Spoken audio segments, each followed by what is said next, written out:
World War I was one of the biggest conflicts in world history, and with that being said, there was many countries that were involved in a lot of complications between each other. We'll start with talking about the Ottoman Empire.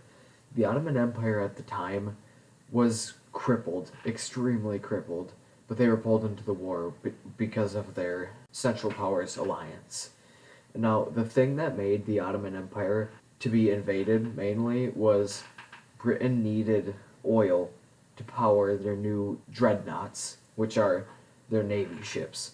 So what they did is they led giant assaults through Ottoman territory to gather their oil resource, and that's what ultimately led to the collapse of the Ottoman Empire in 1918. And while we're on the topic of Britain, we might as well start there. The reason Britain was entered into the war because when Germany invaded through neutral Belgium trying to get to France using the Schlieffen Plan, Britain stepped in as they were Belgium's ally in the war. Britain was one of the biggest reasons the Allies won the war. If Germany would have led a full invasion through France so Britain wouldn't have been involved, they would have easily won, I think. Because Britain was the only reason America got involved, and America really helped the Allies also. America at this point was finding their way in the world. They just got tons of new colonies and they started industrializing their country, so this was their first big war as a world power. And after this war, they were seen as a world power and were treated with respect amongst the other world powers and became a major player in the European scene, although they said they were not to get involved because the main idea of American government at this time was to be isolationist, meaning that they wouldn't get involved in anything besides their own affairs. Now, Austria-Hungary during the war was a pretty crazy place.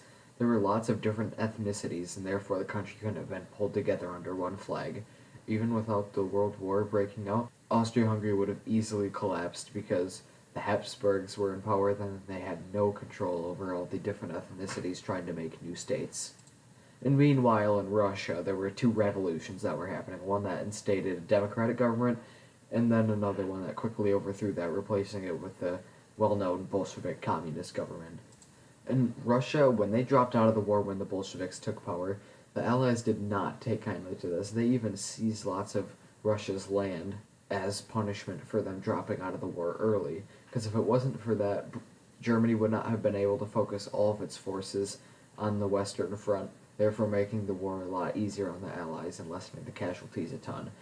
Even with them leaving the war earlier, though, they had the highest amount of casualties out of any army. And prior to contrary belief, the Russian Empire actually was extremely advanced. Germany got involved in the war because of the Serbian attack on Austria-Hungary.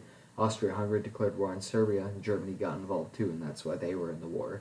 But they were the main aggressors in the war, surprisingly, even though they weren't the ones who started it. And they were the first to use poisonous gas, but not the last. And after World War I, Germany was the one who was punished most severely, even more so than Russia, and this caused a lot of issues coming into World War II, as Hitler led the German people out of a depression.